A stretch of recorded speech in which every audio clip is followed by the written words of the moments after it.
Hi, all of you. A very good evening to one and all present here. My name is Himanshu and I'm from Quant Masters. I hope you had a good day. If not, we will definitely have a great time right now. Okay. So, our video series is not aimed at training like other channels where they'll be training you using lengthy methods, mathematical methods, complex methods. We will be training you in the most simplest way possible so that when you watch our video, your confidence with respect to the topic should quadruple. Okay, so without wasting any time, let us start with today's session. So today's session, we will be training you not only on the quant part, but also will be introducing the logical part. And we will be training you with respect to the questions asked in TCS NQT September 2021, which is just 2 months back. That is the previous NQT. Because when you solve the previous papers, you will get an idea of the level of questions which they are asking.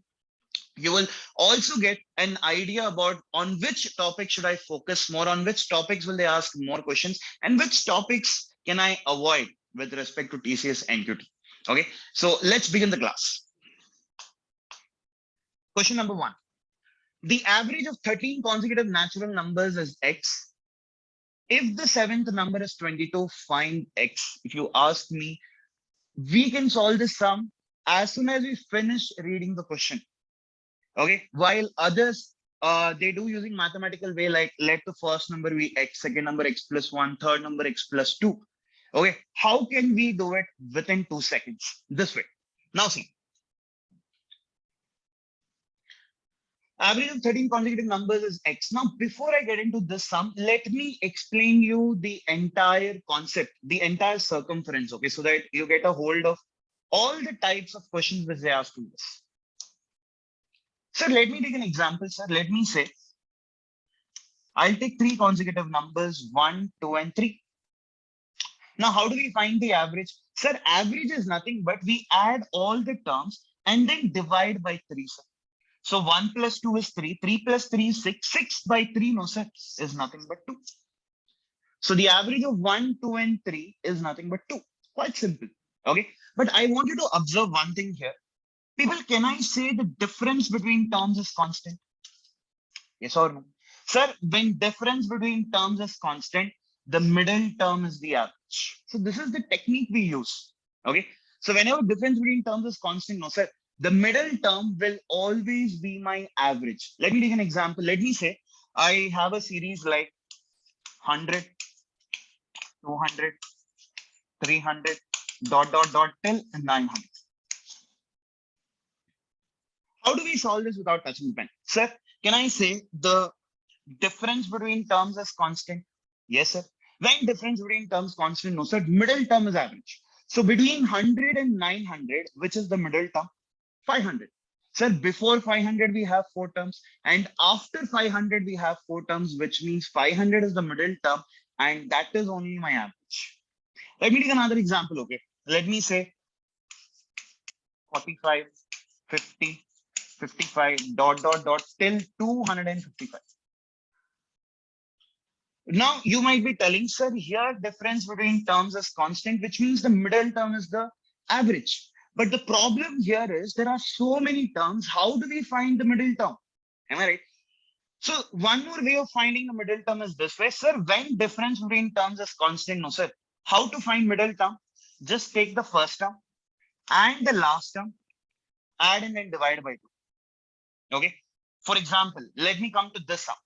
How do I find the middle term? Take the first term, 1, last term, 3. What is 1 plus 3? 4.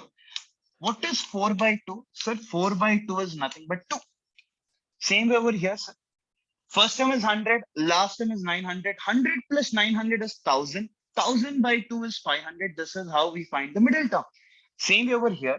45 is the first term, 255 is the last term. So 255 plus 45 is nothing but 300. 300 by 2 is 150. This is the middle term and difference between terms is constant, which means 150 is my average. I hope all of you are with me till here. Now, applying this technique over here, average of 13 consecutive numbers is x. Sir, 13 consecutive numbers. What do you mean by consecutive numbers, sir? Continuous numbers. And I know one thing, that when the numbers are continuous, no sir, the difference between them is constant. Am I right? So 1 to 13, difference between them is constant, which means middle term is average. Now, how do we find the middle term? 13 terms. 1 plus 13 is 14. 14 by 2, which means seventh term is the middle term. Am I right? Before 7, we have 6 terms. After 7, we have 6 terms, which means seventh term is the middle term. Sir, seventh term is the middle term, and that only should be the average. Am I right? Now, what are they telling? 13 consecutive natural numbers is x. So they had given the average as x. So this average they have given as x. And then they're telling if the seventh number is 22. And then they're telling seventh number is 22, find x. So we know seventh number is 22. We know seventh number is average. So this average is nothing but 22, sir. Do we have that option? Option C. So simple this was. Am I right, all of you? So as soon as you read this part, the average of 13 consecutive numbers is x. So in your mind, you should get, which means seventh term is x. Average means middle term is seventh term. And then they're telling seventh term is 22, which means seventh term is 22. That is only the value of x. So in the question, what if they had asked instead of seventh term, if they had asked eighth term? Very simple. Consecutive numbers. Sir, if seventh term is 22, eighth term will be the next consecutive number, that is nothing but 23, sir. End of the story. So are we able to solve these type of sums within 10 seconds without touching the pen? Yes, sir. Let's go to the next one. Look at this question. P completes 2/5 of a certain job in 6 days.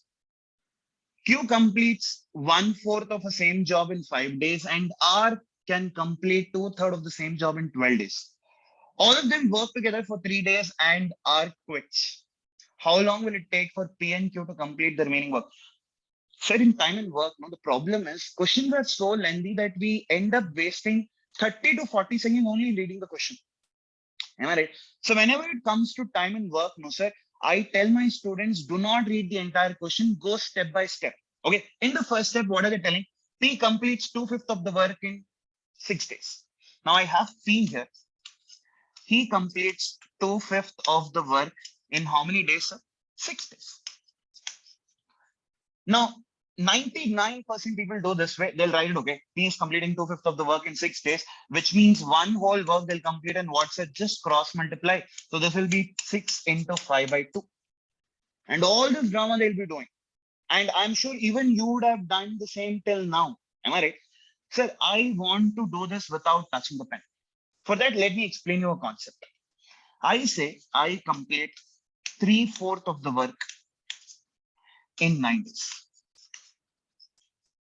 One whole work, how many days? Simple example, okay?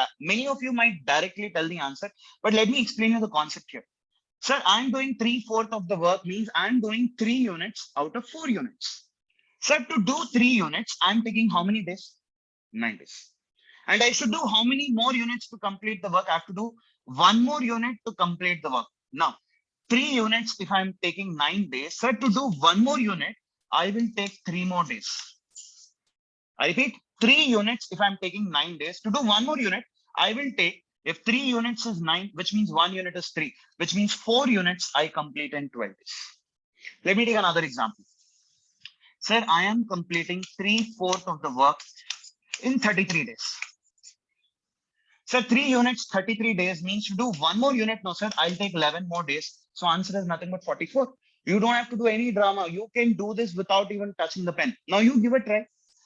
If I tell you, you are completing 5/6 of the work in 30 days. So entire work, how many days, sir? Can you give a try?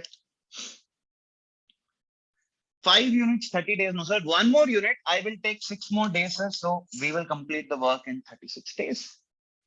I hope all of you are with me till here. Now, let me come to the question. How do you tackle, whenever questions are lengthy, how do you tackle? P completes 2/5 of the work in 6 days. Sir, 2 units he is doing in 6 days. Sir, if he's doing 2 units in 6 days, okay, 1 unit will be how many days, sir? 3 days. I repeat, 2 units, if he's taking 6 days, 1 unit he will take 3 days. And total work is how many units, sir? 5 units. Okay, now if 1 unit is 3 days, 5 units will be how much, sir? 15 days, which means P completes the work in 15 days. Now coming to Q. Q completes 1/4 of the work in 5 days. Sir, 1 unit, if he's taking 5 days, 4 units will take 20 days. So Q completes the work in 20 days. I hope all of you are with me till here. And R completes 2/3 of the work. So 2/3 means 2 units, 12 days. So the entire work, 6 more days. So 12 plus 6 is nothing but 18 days. Am I right, all of you? So I got to know P is taking how many days, Q is taking how many days, and R is taking how many days without even touching the pen. We got to know. Now, here one more problem is people do drama here. Okay. So 15, 18, and 20 type, there are a few people who use fraction method. Okay. Something like this: 1 by 15 plus 1 by 20 plus 1 by 18. Okay. If you use that method, you will take a lot of time to solve. How do you solve is take LCM. Now, LCM also, you people will do something like this. Okay. So LCM of 15, 18, and 20. No, 15, 18, 20. And then you'll apply prime factorization. Again, waste your time. I want to find LCM of all these without even touching my pen. How to do? Sir, whenever 3 numbers are given, no, sir, take the largest 2 numbers and find the LCM of it. 18 and 20. 18 and 20, how do you find the LCM? Now, to explain you LCM, I need to explain your concept here. Okay, let me explain. Let me say, I want to find the LCM of 4 and 6. 4 and 6, what is the difference? Difference is nothing but 2. 2 divides 4. Yes, sir. 2 divides 6. Yes, sir. 2 is my HCF. Sir, understood the technique, but I did not understand the concept. Concept is this. Sir, when 2 divides 4, no, sir, 2 is a factor of 4. When 2 divides 6, 2 is a factor of 6, which means this 2 is a common factor of 4 and 6. And the difference between numbers is 2. So 2 has to be highest common factor. We call this as the HCF. Now divide any one number by 2. Sir, 4 by 2 is nothing but 2. 2 into 6 is what, sir? 12. This is my LCM. Let me take another example. Let me say 15 and 20. Sir, 15 and 20 difference is 5. 5 divides 15, yes. 5 divides 20, yes. 5 is my HCF. Divide any one number by 5, 3. 3 into 20 is what, sir? 60. This is my LCM. Let me take another example. Now, this works better for bigger numbers. If I tell something like 25 and 35. So 25, 35 difference is 10, sir. Does 10 divide 5? Does 10 divide 25? No, sir. Next factor of 10 is 5. 5 divides 25. Yes. 5 divides 35. Yes. 5 is my HCF. Divide any one number by 5. 25 by 5 is what, sir? 5. 5 into 35. What is half of 35? 17.5. So my answer is 175. Bigger number. Take. I want to find LCM of, let me say, 55 and 75. So difference is 20. 20 does not divide 55. Next factor of 20 is 10. 10 also does not divide 55. Next factor of 20 is 5. 5 divides 55, yes. And 75, yes. 5 is my HCF. Divide any one number by 5. Sir, 55 by 5 is 11. So answer is 11 into 75. That is 750 plus 75. That is nothing but 825. This is my LCM. You can do this actually without even touching the pen. Okay. Now, if I tell you find the HCF and LCM, let me say 35 and 45. So 35, 45 difference is 10. HCF is 5. 35 by 5 is nothing but 7. So answer is 7 into 45. That is 280 plus 35. 315 is the LCM. I want to find the LCM of, let me say, 55 and 80. So 55 and 80 difference is what? Sir, difference is 25. HCF is 5. 55 by 5 is 11. 11 into 80 is 880. This is my LCM. So using this technique, you can find LCM without even touching the pen when others take 1 minute to do it. If you are with me till here. Okay, now see. I want to find the LCM of 18 and 20. Sir, 18 and 20 difference is 2. That is only my HCF. 18 by 2 is 9. 9 into 20 is 180. So the LCM of 18 and 20 is 180. And 180 is a multiple of 15 also. So total LCM is 180. I will take this as total work. 180 units. So if you are completing 180 units, which means you are completing the work. Is it clear, all of you? Now P completes 180 units in 15 days. If he is completing 180 units in 15 days, in one day, how much is he doing? Sir, a bit difficult to understand. Let me take a simpler example. Let me say you are eating 10 chocolates in 5 days. Now, if you are eating 10 chocolates in 5 days, in one day, how many chocolates are you eating? Sir, if I'm eating 10 chocolates in 5 days, no, sir. In one day, I will eat 2 chocolates. How did I get this to? 10 divided by 5. Same way over here, P is doing 180 units in 15 days, which means in one day he does 180 by 15. What is 180 by 15, sir? It is nothing but 12 minutes. Q is doing 180 units in 20 days, which means in one day is doing 9 units. R is doing 180 units in 18 days, which means in one day is doing 10 units. As simple as that. Is it clear, all of you? Now, next part. All of them work together for 3 days. Sir, if they work together for one day, no, sir, they will complete how many units?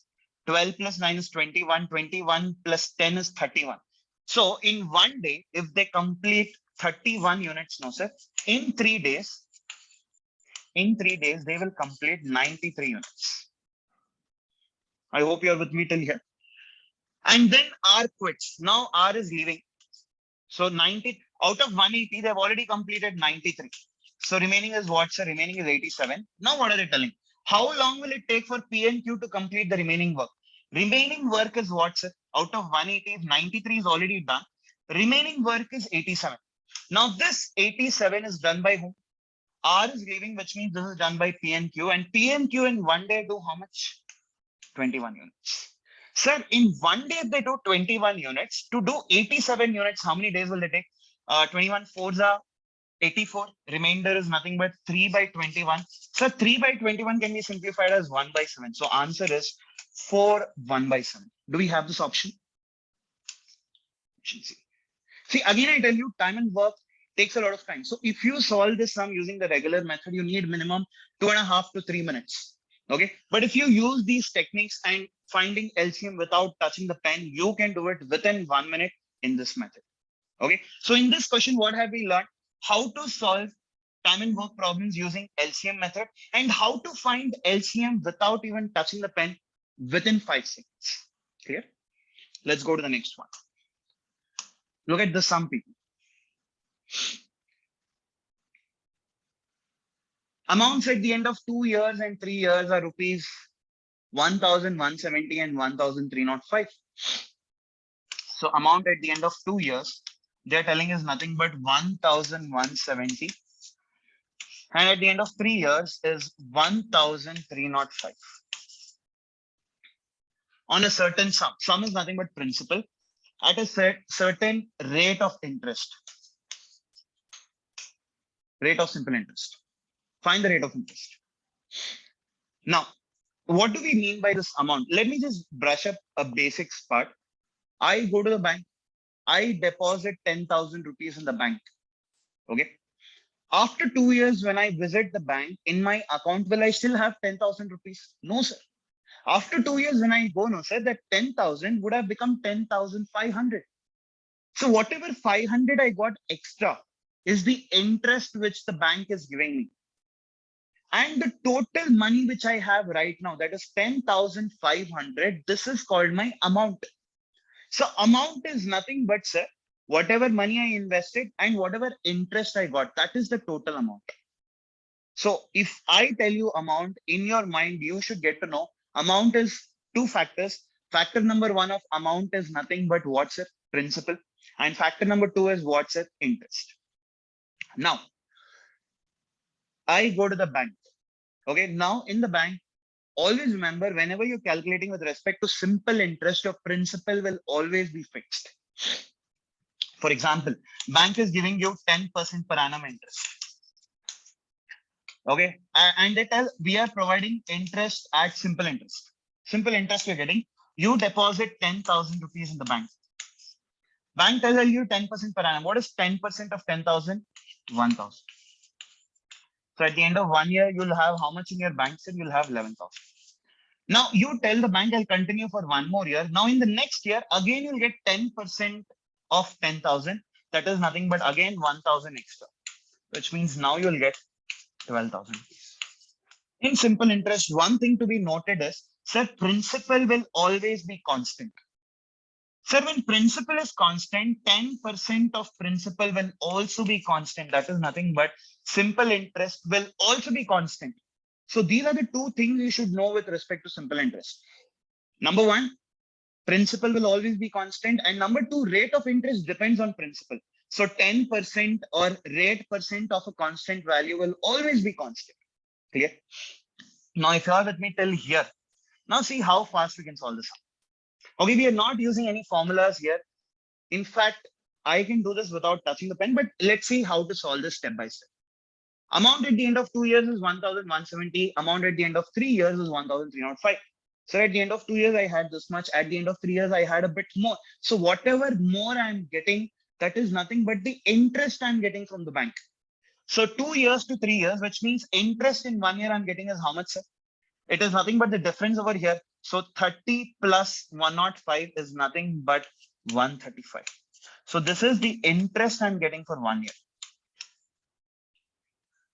I hope, am I right here? So 30 will be 1,200. So 105 plus 30 is 135. Yes, sir. So the interest per year I'm getting is 135. Now you should understand one thing. Amount at the end of 2 years means what, sir? Principal and interest I got for 2 years. This is nothing but the amount for 2 years. Sir, interest for 1 year is 135. So interest for 2 years is nothing but 270. Now amount is 1,170. In this 1,170, no, sir, 270 is the interest I got for 2 years. So from this amount, if I remove interest, I will get my principal. So 1,170 minus 270 is nothing but 900.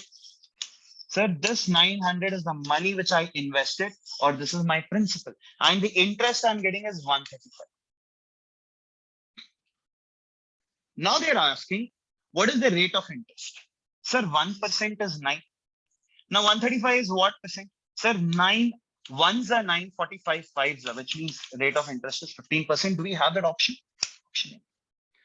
If you ask me, sir, this sum, can we do it without touching the pen? Yes. How? 1,305 minus 1,170 is nothing but 135. Am I right? Sir, I am getting an interest of 135 in 1 year. In 1 year, if it is 135, no, sir, in 2 years, it is 270. So in my mind, I will just remove the interest from the amount. I'll get principal, which means principal is 900, sir. So I am getting 135 on 900. 1% is 99. What's the 135? It is nothing but 15. So answer is 15%. So when others use PTR by 100, all these formulas in mathematical step by step, when they solve in cute methods, we can do this without touching the pen or with touching the pen within 20 seconds. I hope all of you are with me. Your confidence is improving and also you're enjoying the session. Let's go to the next one. Now coming to the logical part, I'll give you just 30 seconds, go through this question.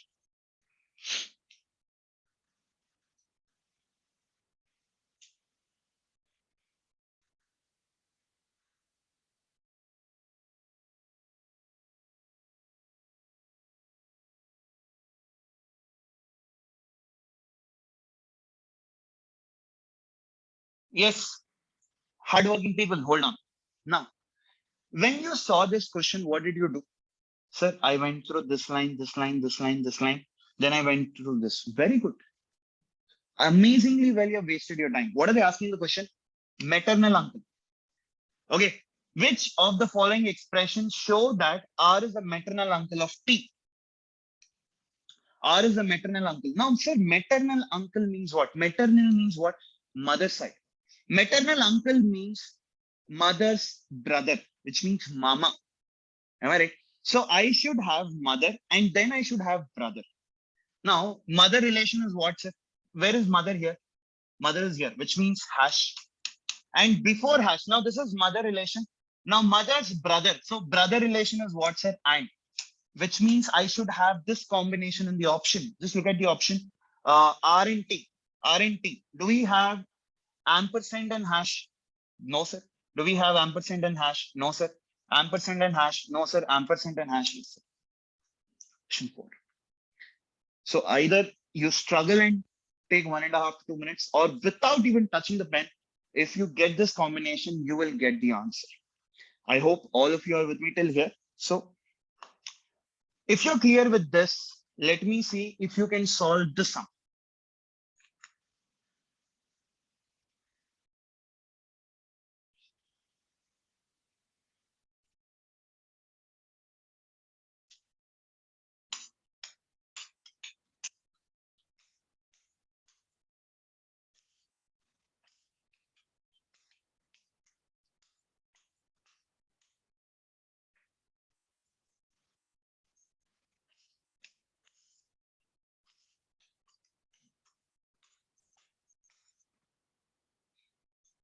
Okay, salary of ABC is given, expenses are given, savings is given. Now, this is the most important part. Okay, saving is 8,000, 6,000, 4,000. Now, 8,000 savings, where can I get? Now, 19,000. Okay, if his expenses is 11,000, that is when out of 19, if he's spending 11, that is when his saving will be 8,000. We do not know if this is A, B, or C. They've just given some order. Now here saving is 6,000. From 17, if I have to get 6, which means what's it? Now, from 17, saving is 6,000. So from 17, if I remove 11, so which means this 11 should come there. Okay, 13, 11, and 9. So 13,000, 11,000, 9,000. Okay. So from 19, okay, if I take out 13, I'll get saving as 6,000. Do we have savings as 6,000? Yes. 4,000? Yes. And 8,000.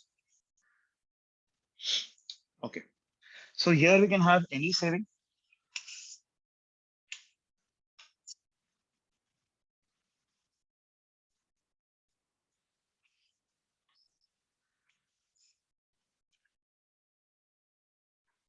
Now, from 19, if I remove 13, I will get the saving as 6. Let me just give a trial, okay? From 19, if I remove 13, I'll get saving as 6,000. Okay. From 17, if I remove 9, from 17, if I remove 9, I'll get the saving as 8,000. Now, what is the only option left? 13, 11. So from 15, if I remove expenses as 11, which means my saving is 6,000. Sorry, 4,000. Am I right? 15 minus 11 is 4,000. So is it matching? 6, 8, and 4. 6, 8, and 4. Now, I'm not sure. I've just taken one assumption. Now, what are they telling in the question? The saving of C are the least. Saving of C is the least. People, saving here is least, which means this guy should be C. Okay. And expenses of B are more than that of A. Expense of B is more than A. So where is the expense more here? Which means this column is B, which means this person is A. So this is A, salary of A. This is salary of B, and this is salary of C. Okay. Now, what was the salary of B? Sir, salary of B was what, sir? It was nothing but 19,000, which is auctioning. I hope all of you are with me till here. Now, if you are with me till here, can you solve this sum for me?